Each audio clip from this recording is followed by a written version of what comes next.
행복하지가 않다는 당신에게 소속 칼럼 홍정수. 나 어떡하지? 요즘 행복하지가 않아. 밤 9시에 동료인 그는 다짜고짜 전화로 행복을 논했다. 내가 할 수 있는 일은 듣는 것뿐. 사연은 이랬다. 정확히는 사연이랄 것이 없었다. 하나하나 뜯어보면 모든 것이 괜찮았다. 쑥쑥 잘 크는 아이, 안정적인 직장, 심신의 건강, 별 문제 없는 재정 상태. 하지만 그래서 난 지금 행복한가? 라고 스스로 물으면 선뜻 하고 끄덕여지지 않는 마음. 조금도 불행하지는 않은데 행복감 역시도 느껴지지 않는 지독한 딜레마. 검고 어두운 한밤의 무더위 속에서 언덕길을 오르는 동안 수화기 너머에선 꽤 절박한 자문이 이어졌다. 행복해야 할 것 같은데 왜 행복하지가 않을까? 행복하고 싶은데 뭐가 문제일까? 행복은 그에게 언제나 과제였다. 과거엔 노력할 필요조차 없이 수월하게 이뤄냈던 과제가 어느 순간 난제가 되어버린 것뿐이다. 집에 도착해 후끈한 등에서 배낭을 내려놨다. 등덜미가 땀으로 눅눅했다. 인생의 시기라는 게 있지 않을까? 지금은 나 자신보다는 다른 것들을 굴려가는 게 중요한 때라 그럴지도 몰라. 세상엔 노력만으로는 잘 안 되는 것들도 있게 마련이니까. 라고 우물우물 말을 맺다가 나는 물었다. 아, 혹시 영화 퍼펙트 데이즈 봤어? 한여름이면 알록달록 익은 옥수수를 굴려 살피면서 흐뭇해지곤 한다. 연노랑과 샛노랑, 창백한 하양의 나탈맹이들이 도로로록 도열한 모습은 봐도 질리지 않는다. 일관성 안에서의 리듬감 있는 변주, 규칙 속의 불규칙, 예측 가능성 속의 불가능성. 그런 것들을 한번 인지하고 나면 일상은 쉽게 지루해지지 않는다. 퍼펙트 데이즈의 주인공 히로야마 씨의 삶이 내겐 그렇게 느껴진다. 매일 같은 시간에 일어나 같은 순서로 채비하고 같은 캔 커피를 마신 뒤 같은 일을 하고 같은 곳에서 식사한 뒤 같은 자리로 돌아오는 그의 생활을 수도승 같은 엄격한 루틴이라고 일컫는 이가 많았다. 글쎄, 그런 히로야마 씨라면 완벽하게 루틴을 지킨 날 가장 행복을 느낄까? 다른 한편에서는 그가 매일 아침 화분에 물을 주고 매일 출근길 올드팝을 듣고 매일 밤 좋아하는 소설을 읽으며 작은 것에서 얻는 기쁨으로 완벽한 날들을 만들고 있다고 해석하는 이도 있었다. 그는 자기만의 세계에서 소확행을 추구하며 몰래 쾌재를 부르는 사람이었을까? 가만하고 과묵한 그는 무능한 동료가 돈 좀 보태달라며 난리를 쳐도 가출한 조카가 재워달라며 불쑥 찾아와도 일상에 예측할 수 없는 비일상에 자꾸만 침투해도 그저 바람의 나뭇잎처럼 잠시 살랑였다가 이내 가만한 미소로 돌아온다. 어째서 그럴 수 있을까? 언젠가 하루하루가 쳇바퀴 같다고 말하는 사람이 있었다. 나야 뭐 회사의 부품이지. 별일? 그런 게 있겠니? 그냥 하루하루가 똑같아. 어제가 오늘 같고 거기서 거기지 뭐. 오늘이 며칠이더라? 올해도 벌써 다 갔네? 평소였으면 그냥 넘어갔을 텐데 그날은 괜스레 반박하고 싶었다. 쳇바퀴라니. 아니야. 매일은 똑같지 않아. 아주 작은 별일을 만들어내는 능력이 얼마나 중요한지. 나는 그날 한참 이야기했다. 누군가가 너에게 어떤 마음을 담아 무슨 말이라도 건넸을 거야. 무심코 지나쳤을지라도 단 한 구절의 음악이라도 들었을 거야. 일이 잘 안 풀려서 속이 상했든 운이 좋아서 무언가를 잃었든 너의 오늘에는 오직 24시간이라도 기억할 만한 가치가 있는 일이 분명히 있었을 거야. 그걸 그냥 흘려보내면 너의 오늘엔 텅 빈 쳇바퀴만 남아버리고 말아.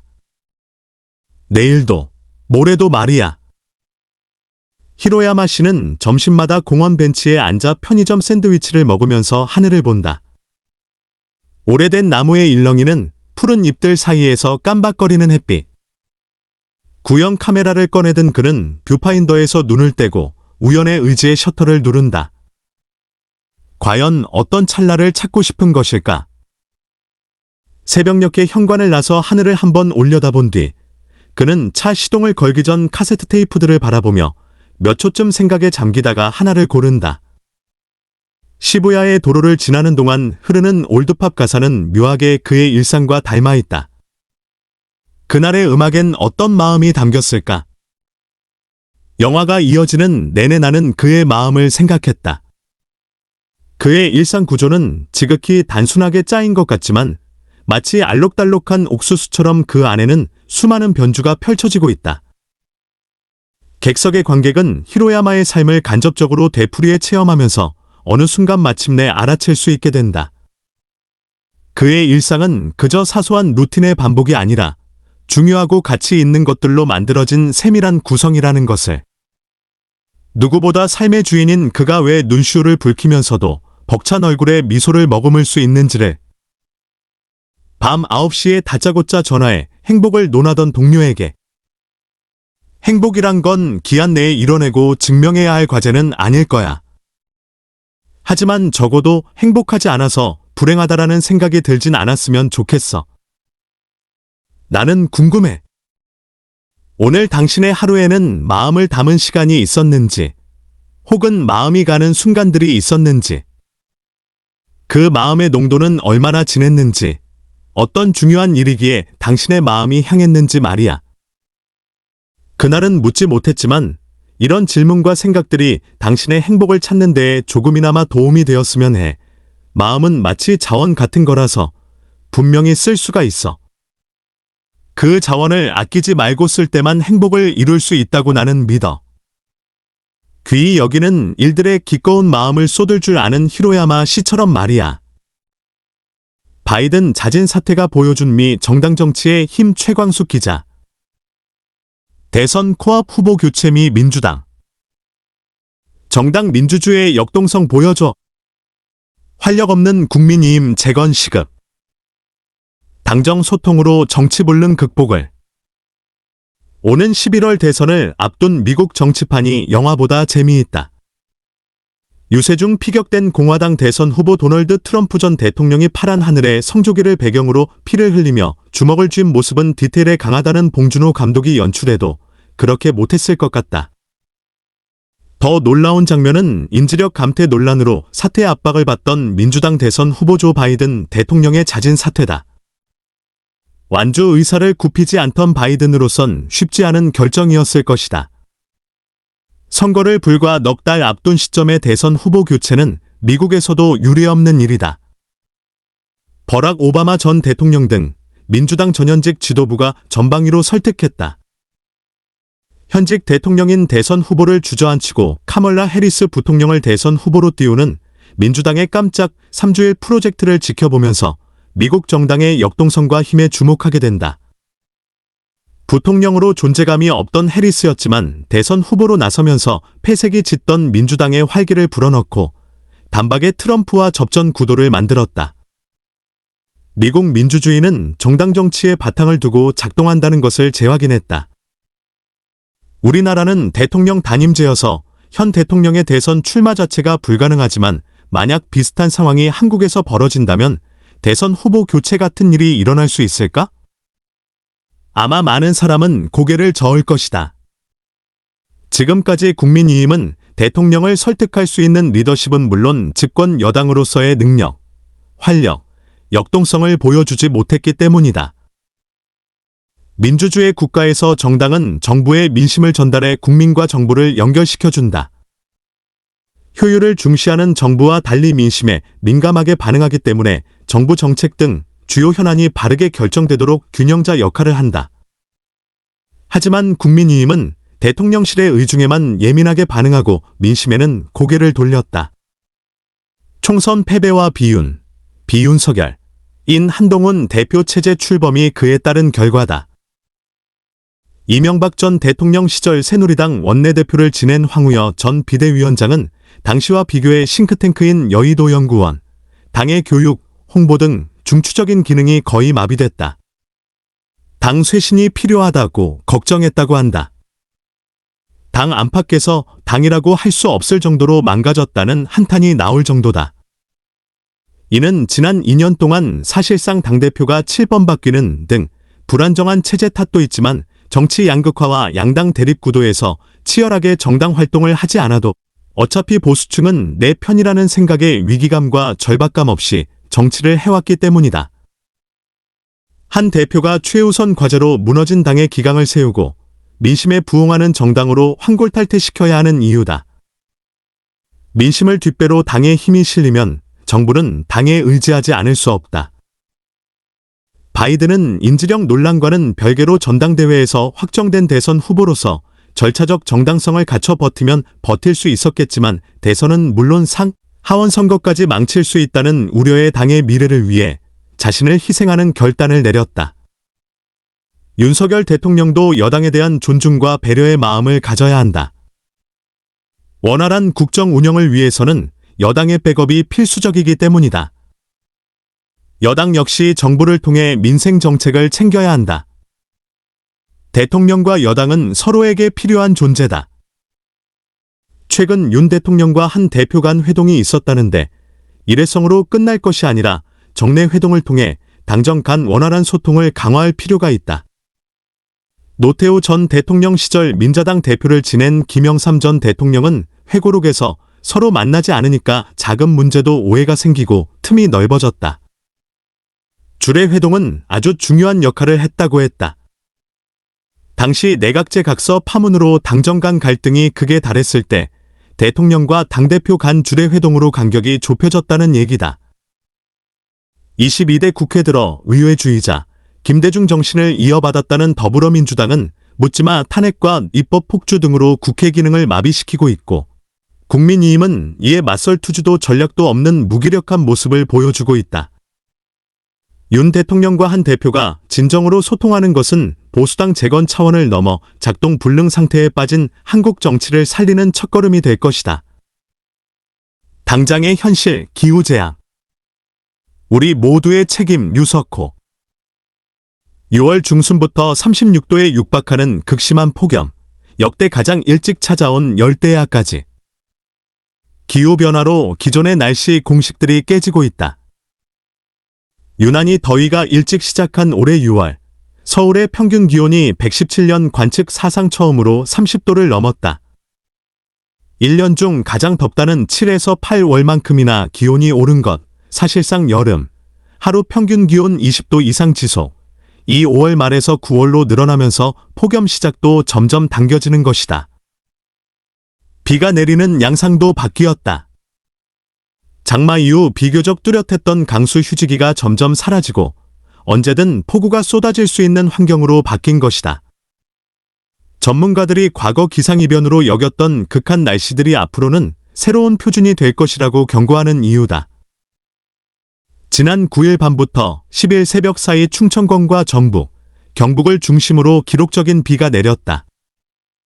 전북 군산에서는 1시간 강수량 기준으로 기상 관측 사상 최다 강수량인 131.7mm를 기록했다.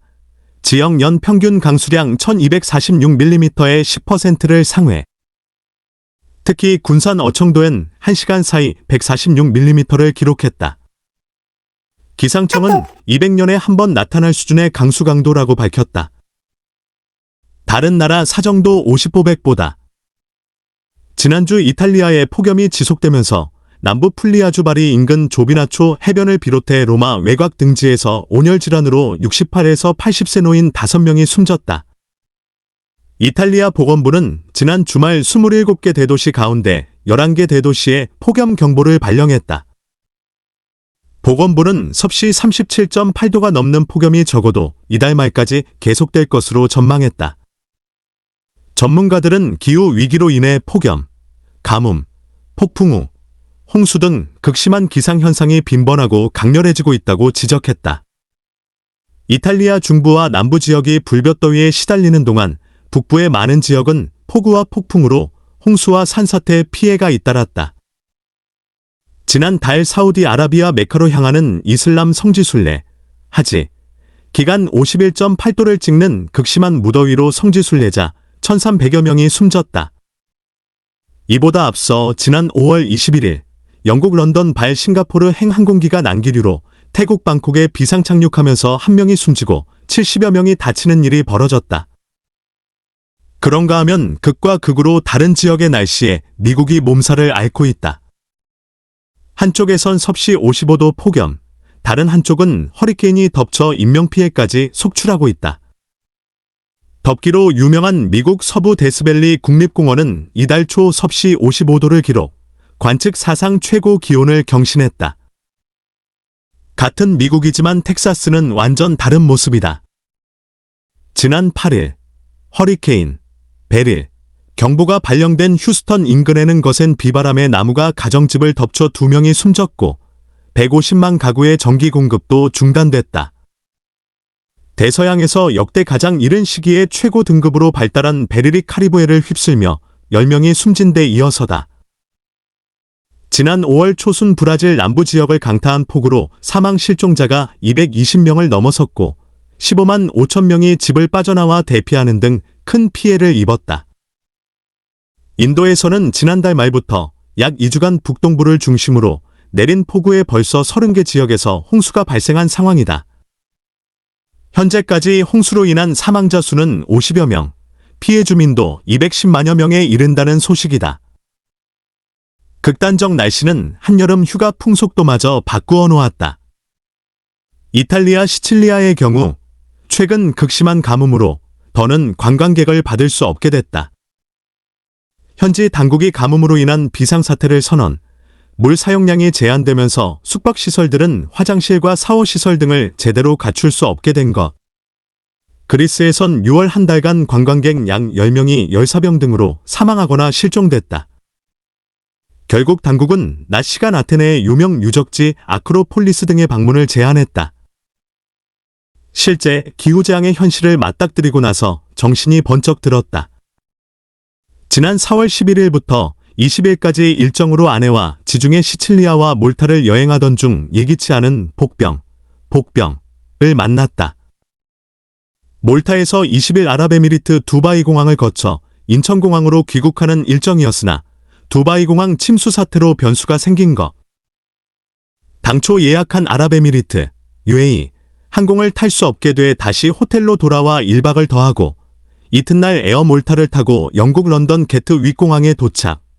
버스로 1시간 20분을 이동해 히드로 국제공항에서 5시간을 대기하다 아시아나 항공에 몸을 싣고 당초 일정보다 하루 늦게 귀국할 수 있었다. 이 바람에 숙박비와 항공료 등 1인당 45만 원을 추가 부담해야 했다. 천재지변으로 인한 불가피한 상황이라 감내할 수밖에 없었다. 건조한 사막 기후인 중동 아랍에미리트에서 이례적으로 12시간 동안 1년치 강우량인 100mm의 폭우가 쏟아져 두바이 국제공항은 활주로가 물에 잠기며 한동안 운영이 중단되는 낭패를 본 것. 가속되는 지구온난화는 알래스카 빙원에 녹는 속도가 1980년대보다 5배 가까이 빨라졌다는 영국과 미국 공동연구팀의 최근 연구 결과가 웅변하고 있다. 직구촌 곳곳을 덮치고 있는 이상기후, 지구온난화의 영향이란 게 전문가들의 공통된 진단이다. UN 기후변화협약, UNFCCC는 앞으로 2년이 지구를 구할 수 있는 마지막 기회라고 경고하고 있다. 지난해 지구 평균 온도는 산업화 이전보다 1.45도 상승했다. 국제사회가 지구온난화에 대응하기 위해 한계선으로 설정한 1.5도에 바짝 다가선 것. 하지만 지구온난화를 일으키는 탄소와 메탄 등 온실가스의 배출량은 계속 늘고 있다.